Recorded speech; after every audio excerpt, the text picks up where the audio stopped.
Wednesday, everyone. Welcome to Water Wednesday. Today is the Water Wednesday special edition, Water Clinic edition. And my name is Yiling Zhuang. I'm the Water Resources Regional Specialized Agent. If this is the first time you tune into Water Wednesday is a webinar series about Florida's precious resources, water.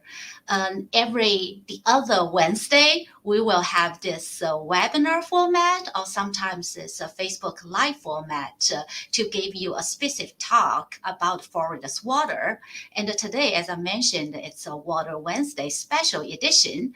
Instead of a traditional webinar, I have my colleague, Dr. Andre Aberton here, just to give you a quick overview of for the program we are developing and also answer any questions you may have about your household drinking water.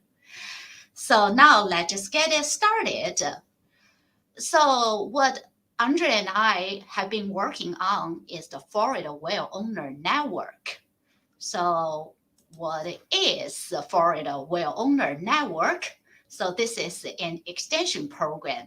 So like I mentioned, I'm the Water Resources Regional Specialized Agent in UF-IFAS Extension Central District. So from the map here, you can see it's the orange area. And Andrea is the Water Resources Regional Specialized Agent in Northwest District. So it's the Florida Panhandle, and in the map is the yellow area. So I always say the easy way to describe extension is it extends university-based knowledge, research-based knowledge to the public. So because now it's the information era. With a smartphone in your hand, it's always easy to find the information. But the question is if the information is reliable, how much you can trust the source. So we know from extension publications or like extension programs, this information is research-based and university-based. So based on extension, we developed the Florida Well Owner Network. So just to go back a little bit, why did we develop Florida Well Owner Network? So let's have a quick look at this. It's about private wells in Florida. There are about 2.5 million Floridians rely on private wells for home consumption, so about 12% of the total state population. So a little bit from public water, private well users control the management and protection of their well water. So in other words, there's no requirement for routine private well water testing. Florida Department of Health, private wells fall under the purview of Florida Department of Health. They also provide information to well users. And Florida Department of Health, they also have well surveillance program. And they identify and monitors areas where contaminated drinking water was suspected. However, if we go back to the routine water testing, this is not covered. In addition, there's very limited public data exist on how many well users regularly test their water or they are drinking water from a contaminated well. So that's why the whole motivation we wanted to develop Florida Well Owner Network. And how did we develop it? A little bit story back to Hurricane Irma in 2017. That was that was an opportunity to provide a statewide water sampling for Florida well users. Because before that, like I mentioned, there is still very limited public data exist on routine private well water testing. So we don't have a really good baseline for private well water quality. And after Hurricane Irma, But we collaborate, we as U of IFAS Extension collaborated with Virginia Tech to provide this emergency water testing. And Dr. Andrea Alberton, she led the whole statewide effort. So she coordinated with Virginia Tech and also with IFAS Extension agents to provide these sampling kits for these well owners who are interested to get their well tested. So we totally collected 179 well samples, tested bacteria and some inorganic analytes.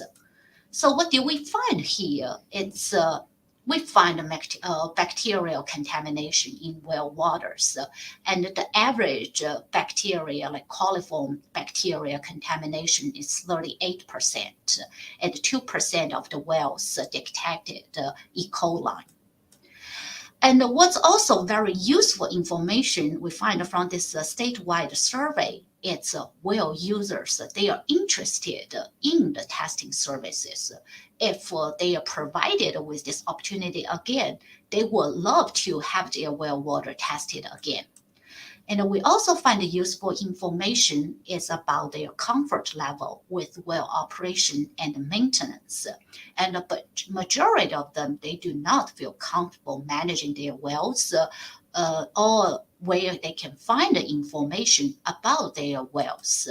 So that's how like we developed Florida Well Owner Network. And for Florida Well Owner Network, like the question I asked earlier, what is Florida Well Owner Network? So Florida Well Owner Network is a drinking water education program.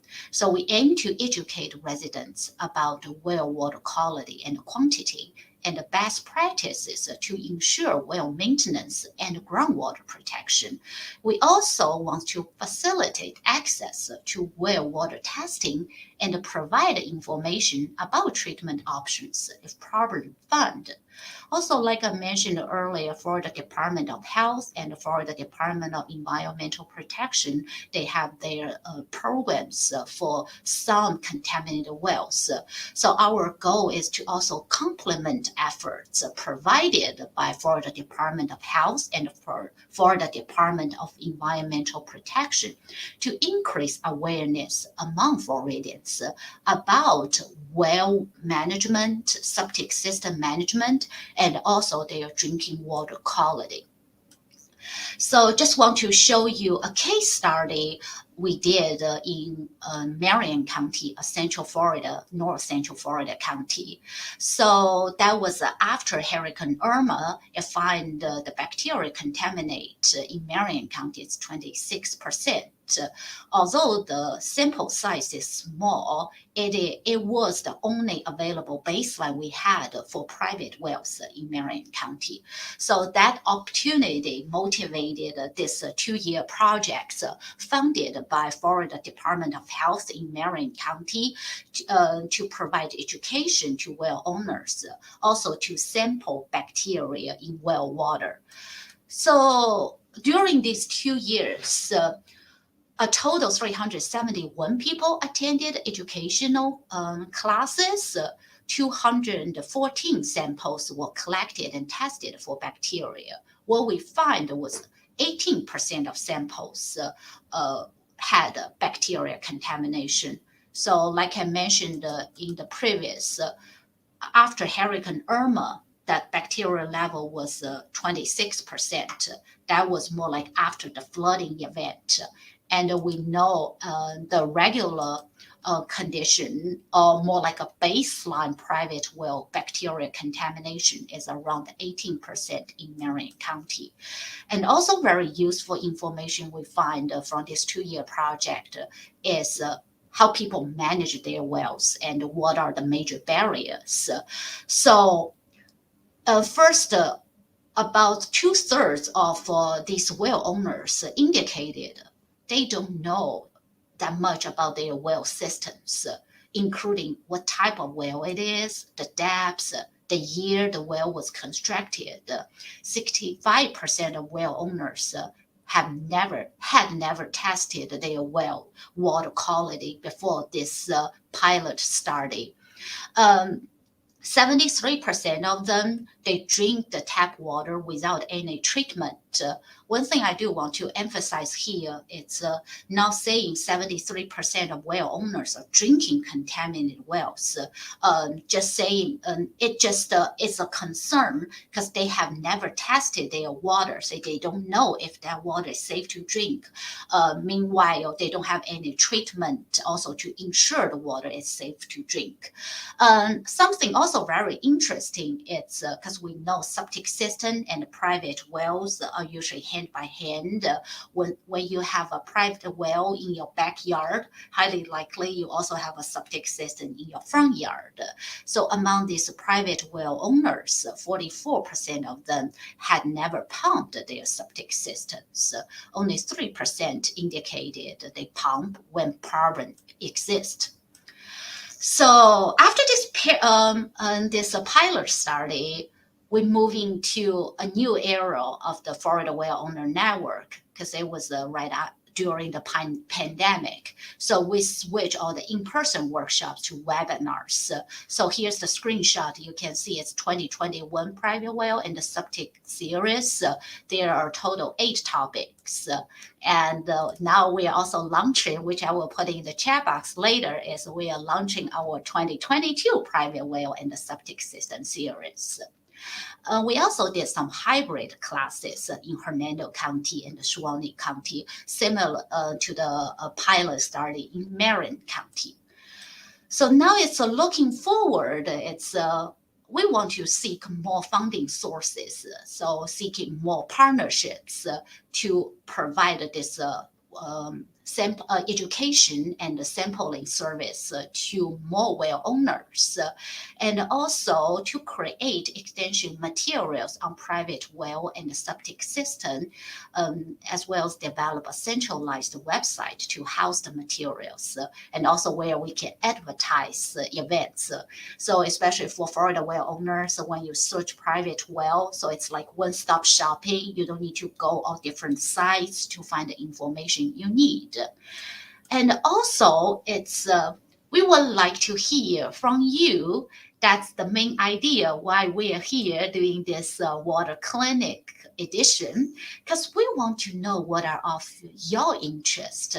So something like, what topics are you interested, or what concerns you have, what questions you would like us to answer, not just during the webinars or just during today's water clinic edition. If you have any well water or drinking water questions, just put it in the chat box, or you want something in depth, you would like Florida Well Owner Network to cover it, also put in the chat box, let us know.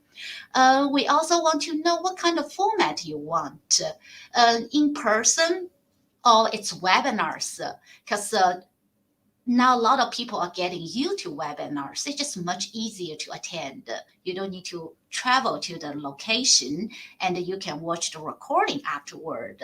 But some people also prefer, a lot of people actually prefer the in-person network and the connections. So let us know what format you are interested. And also, it's have you tested your water? If you haven't tested your water, what's your major barrier there, or what's your hesitation there? Why have you not tested? Or if it's cost, or if it's like convenience or other reasons. And we will also like to know how much would you like to spend on well water sampling. So this information will help us to improve Florida Well Owner Network. And also want to show everyone here is we are developing our logos. So here are 2 ideas, like the final 2 here. So we would like to know which one you like here. So I probably should just pause here and let Andrea talk a little bit about Florida Well Owner Network.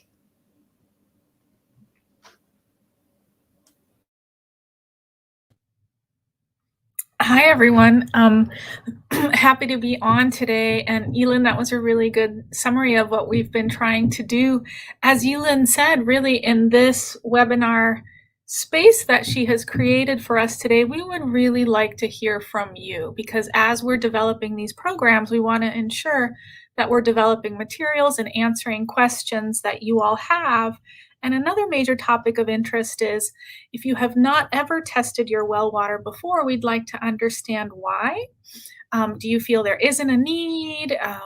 Or are there certain barriers to testing that you have encountered? All of these things would be highly beneficial to learn as we continue to develop this program to ensure that it is useful for you. So don't be shy. Please add questions or comments. And the whole point today is to get your feedback, to have a discussion as much as we can in this webinar format.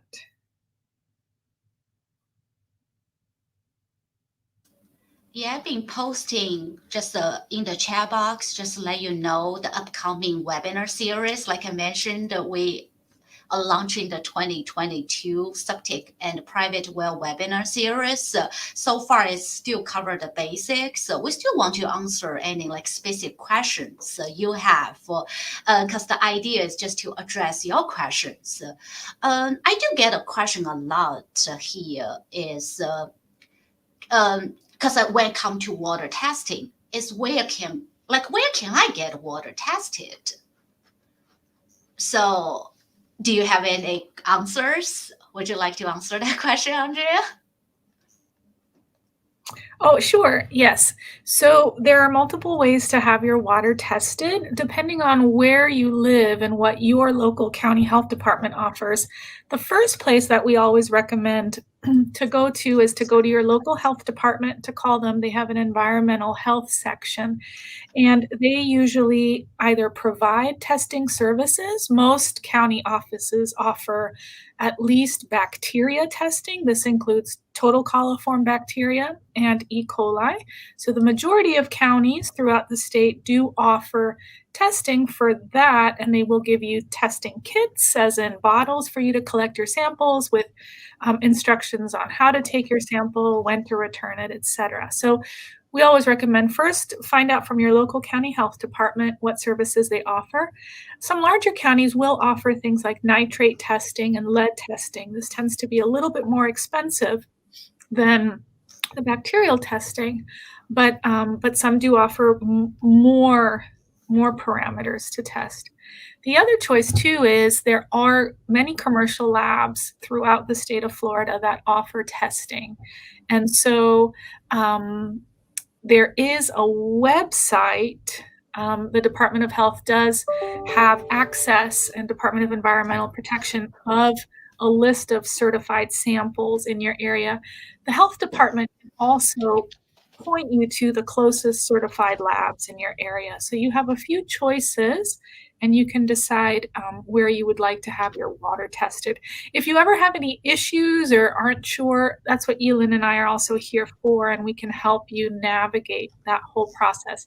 Cost varies very widely amongst counties and labs, so never hesitate to reach out to us as well if you have any questions, and we can help you navigate that. Elin, do you have anything to add? That's great. I will post the link to the certified lab in the chat box. Another question, actually, I got asked a lot. It's how about those testing kits?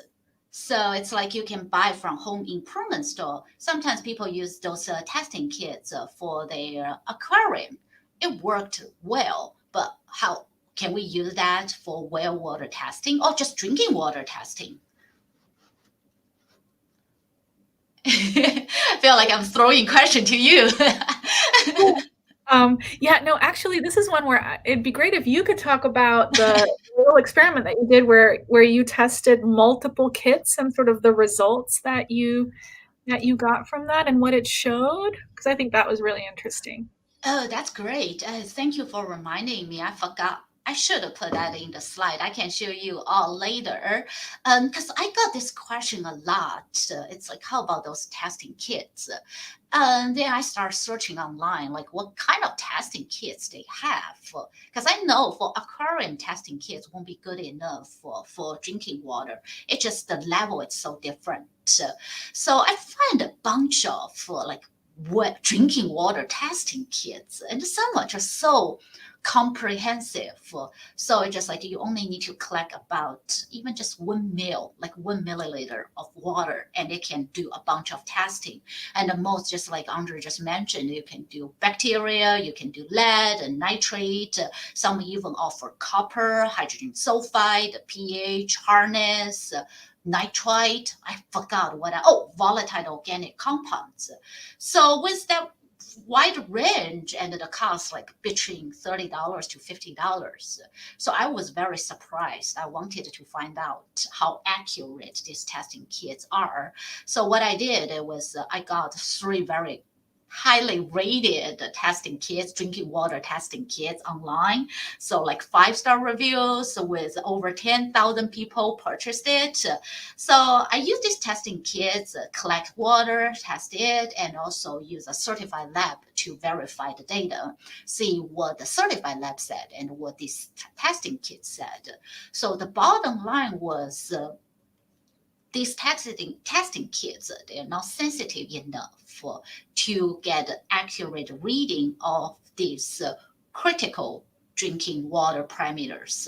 So in other words, if those water analytes will cause adverse health impact, their sensitivity level for these kits are very low. For example, it's bacteria. If your water has bacteria, no matter like the population of bacteria or concentration of the bacteria, as long as the percent, you cannot drink that water. That water is a failed drinking water sample. But for the testing kits, it's the trigger, the level, it's 10 in the unit of 10.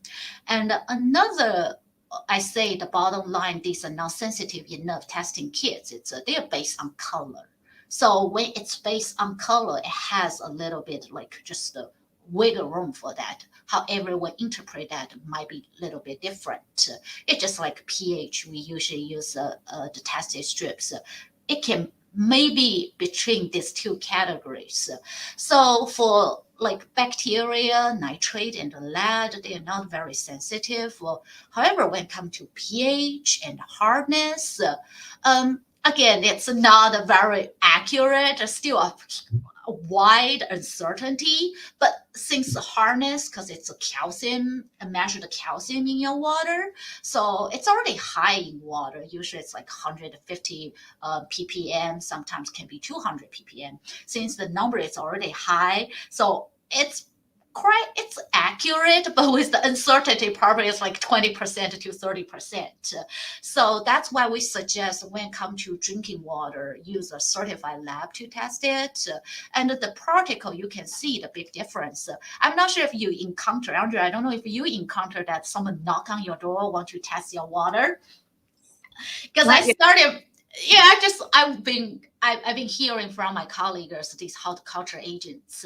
So they all had this great experience because they they teach how to how to manage your lungs, how about all the plants.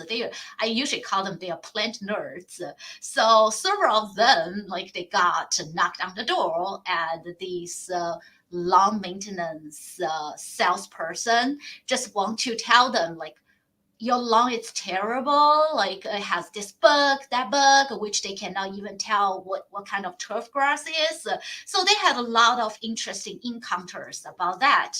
So since I started my job at Extension and doing well, like drinking water related education, I had been waiting for that opportunity. Someone knock on my door and just like, hey, your water is nasty. So one time I finally got that opportunity. Just someone knock on my door. It's like, do you want to get your water tested? So usually I will say, no, please go away. I'm not interested. But that was like, oh, that was fantastic. I wanted to know how you do that. So they just did their I call it tricks. So it was quite funny. Got just a little tube out, like just collect a little bit of water, not even that much, and shake it. Oh, add a few this, a few that, and shake it, and show me, hey, your water is just so cloudy. You see that? It's just nasty. So I start to ask, like, okay, so what is that? What's in your water? What's in my water? And the tricks they usually use is they never mention anything.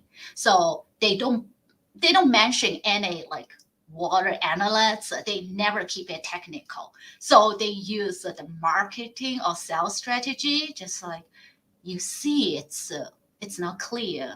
So it's terrible. I can help you. So you ask, what's that? What's the concentration? So it's just like, it doesn't matter. Do you want to drink that water? So I just thought it was quite interesting, like to have just to experience that. Because the trick I figured out it was as something and participate. So to me, it just harness. So you change the pH and you make all the calcium participate, and also do a little bit color changing tricks. However, it doesn't tell anything. Even it might be hard to believe it. If your water is not clear, that doesn't mean it's not safe to drink. And even your water is crystal clear, that still doesn't mean if your water is safe to drink. So it's we cannot tell it just by color. Because another example, it can be mm, like you have iron in your water, so water can be a little bit reddish. However, if you don't, it's just only iron in it, it's not cause any adverse health impact. And for your crystal clear water can have lead in it, or even have high nitrate and other analytes in it, contaminants in it, so it won't be safe to drink. So I feel like just go back to what we said earlier is if you are on well water, you want to test it. And even you are on public water supply, we will still encourage to test lead. Your utility will test lead. However, they also do some samples at the household level.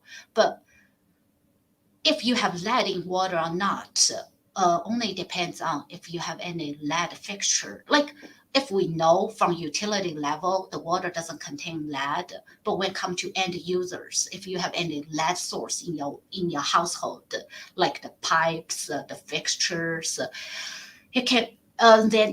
You may have lead in your drinking water, so we don't know until you have your water tested. So that's actually another question I have for Andrea. Would you like to tell? Oh, go ahead. I have a question for you, actually, if I can ask you a question this time. It was precisely that. Like, there are so many things that we can test our water for, and most of us don't have the money to have absolutely everything tested. That is something that we see because it can become quite expensive. What should people routinely have their water tested for, and what does the Department of Health in Florida recommend, and how often? That was my question. Actually, that was the question I was going to ask you. I was going to kick the ball to you. Like, what do yeah, because just like Andrea said, the testing water is very expensive. That's also why you can find those drinking water testing kits like market. They're relatively inexpensive because testing water, it just I if I were not in this display, I would imagine there will be some comprehensive water testing. All I need to do is just collect a bottle of water, I send to the lab, and the lab spit out whatever was in it, just told me the result. Just in in reality, it just didn't work that way.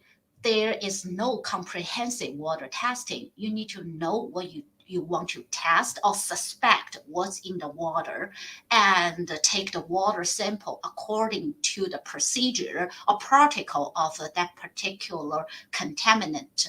You collect the sample and the lab run the test according to the procedure. So generally, we recommend to test bacteria once a year. And if you have any unexplained illness, you want to test them more than once a year. Or you have someone nursing in the house, or newborns, you want to test more than that, more than once a year. Besides the bacteria, we also recommend testing lead and the nitrate. because lead it's not a natural occurring in Florida's groundwater, but if your household fixtures, pipes, even appliances contain lead, it can contribute to your drinking water. And the nitrate can be extremely dangerous for baby younger than 6 months old because it causes a blue baby syndrome, reduced oxygen in blood when the nitrate concentration is higher than 10 million gram per liter. And besides these three parameters, you also want to test if you're close to a nursery farm or to a livestock farm. So you also want to test pesticide. And if you are close to a gas station, you also want to test the volatile organic compounds. So Andre and I we are working on an extension publication just to lay out how to do home water treat, not how, what's the word for that? It just what are the common symptoms or what we need to suspect and also to get your water tested. Absolutely, because there are certain things that can harm human health in water, and there are other things that the EPA calls sort of secondary compounds that can be more nuisance. Like Elin mentioned, iron levels or hardness, things like that don't necessarily have adverse effects on us, on people. The primary standards, drinking water standards that can have adverse human health effects are the ones that are most recommended to test for. Another time that you really need to have your water tested, and we found this after hurricanes or flooding, is any time that you have any problems with your septic system. If your septic system fails, it can affect well water, especially if your well is relatively close to your septic tank. The other case too is, of course, after any type of flooding, hurricane, those types of things where your wellhead could have been damaged or submerged. We tend to find higher levels of bacterial contamination, as Ewan mentioned, after flooding events where wellheads are submerged or damaged. So that's another really important time to have your water tested. Another thing too is there are requirements. Some mortgage companies require you to have your water tested if you're purchasing a property with wells. And I have called several health departments where they will ask you whether or not you want your water tested just for your sake, and they'll have, or if this is for a mortgage company, for example, if this is for a loan or something like that. So there are some specific requirements when it comes to purchasing a home. And I think when it comes to purchasing a home, probably your mortgage companies have a much stricter requirement because for state of Florida, we don't have any requirement when you purchase a new home or you sell, not even purchase a new home, purchase a home, it doesn't require testing the well water, but most mortgage companies do. And the last time I saw one water quality report, it tests a lot, even arsenic and some other. Yeah, I forgot. It's a long list of contaminants. Yeah, and here it's yeah, you can see it's when it comes to well water, and Andre and I just have a lot to say. Just moving back to the logo, see what you like, because we have here it's. We have one vote here. It's logo one, and to be honest, that's what I'm leaning to too. I like the. Yeah, Andre, would you like just let them know our design behind it, the color, and Yeah, well, what we wanted to show, I agree, logo 2, the faucet is very large compared to the aquifer. So what we wanted to show with our logo, and we would love to have your input to help us do this, is In Florida, I think 90% of our water comes from the Floridan aquifer, so our aquifer resources, which is this, and the logos, the main part of the logos, what we're trying to do is depict that Floridan aquifer and other aquifers that we get water from. And so that's the idea behind sort of the flowing water in soil and in rocks and then at the bottom. So that was the idea behind the main part of the logo, but we did the white going through, of course, depicts a well, and we do want to show that it is water. So another thing that we could do, I guess, is to have a house there, but it doesn't show that flowing, that water, the concept of water. But I think logo 2, the faucet is massive compared to the aquifer. That's the only thing that I have. Yeah, that's I look at that faucet. It's just not right. It's not proportional, right? I'm not saying we need a tiny one to match the well size. It's just the visual, and you just see that faucet. Yeah, and I understand. Like we want to show it's drinking water, so it's household water. That's why we want to add that component there. Just I haven't thought about the idea to just to add a house.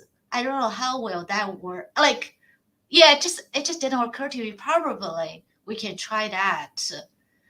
We'd have to show water. Yeah, it's true. And another thing that, if you could do more voting on the logos, that would be great, or additional ideas to add. And another thing, as Elin and I are trying to develop materials for this program, we would be really interested in knowing how you like to receive information. Like, would you like to go to a website and download actual like fact sheets or written materials? We know a lot of people rely on videos, with a video format of what to test for, how to test your well components. Is that preferable? So written versus video, or combination of everything? Just trying to be responsive to what, how people want to receive information. And if you have any insight to that, types of formats that you would use, that would be really beneficial. Yeah, that's a really good point. I was having that conversation with one colleague in another institution. So they were telling us, I think it was late last year or early last year, they switched everything to video, like for the just how to take water samples. Usually it's like 2 pager, front and back layout, taking pictures, show you how you can take the water sample. But now they just make a 2-minute video, show you how to take it. As what they got, the feedback they got, it's much easy. It just now people tend to not tend to. It's just easier for them to perceive the information when it's video instead of reading. Um, on the other hand, my colleague actually, he's strongly against the videos. He was like, I wouldn't watch the videos. I'm still old fashioned. I like to see it on paper. Just let me read it and I understand it better. So that's a really good, like, it would be great if we can know how you want to receive this educational materials. Yeah, when I And watch how-to videos, sorry to interrupt, Elin, oh, you're sometimes fine. the issue I have is that I have to pause and go back if I miss something. So one nice thing about a very easy to follow fact sheet, or having both, is you can sort of spend more time reading about a step and then doing it too. So I see the benefits of both, if the written one is very clear. Yeah, yeah, that's hey, more work to do. We do both. We do video and we also do paper format. Yeah, if you're watching the recording and you still have opportunity to give us your feedback, just put in the chat box and let us know what you prefer. And I see it's almost 2:40. Just want to show you last few items because you can see when it comes to water, Andre and I can talk because I know I only scheduled 45 minutes for that. So just want to show you here some additional resources resources. So you can go to the MREC educational webpage. So the first one covers all the water related topics in Central Florida. The next one is more specific just for private wells in the septic system. And for UF-IFAS, actually Andrea has led a team, designed this very, to me, it's very informative webpage for septic systems. And here you can see it's our email address. If you have any questions, you can always reach out to us. And before we finish today's Water Wednesday, still want to do a plug here because I know today it's the special edition. Next one on March 9th, we'll go back to the webinar style. So we'll give you a little bit more in-depth info, like how to effectively fertilize for protecting water resources. And I'm also very excited to announce this particular one. It's a Water Wednesday workshop. We've been doing Water Wednesday online, like via Zoom, via Facebook. Now we are also live on YouTube. It's great to connect a broader audience, but since spring is just around the corner and the weather is so nice, so we want to bring everyone to the garden and just to see this.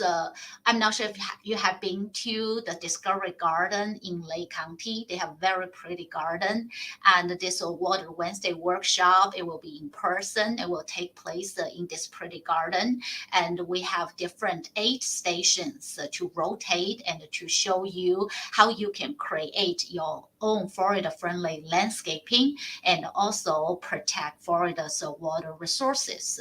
So I will put the event info, just registration in the comment section. So we'll love to see everyone there. So with that, if you have any more questions, we'll take that. So I'll give you last 10 seconds to put in your questions. Andrea, do you have any last minute plug you want to do? No, just thank you, Elin, for offering this space to talk about well resources, and for those of you that are providing comments or anything like that. And as Elin said, any questions you have on septics or on wells, just please don't hesitate to contact either one of us. That's what we're here for. That's right. We are always looking forward to any questions or just a good discussion with you about Florida's water. So thank you so much, Andrea, and thank you everyone for tuning in at today's special Water Wednesday Water Clinic edition. And we look forward to connecting with you at next Water Wednesday. So bye.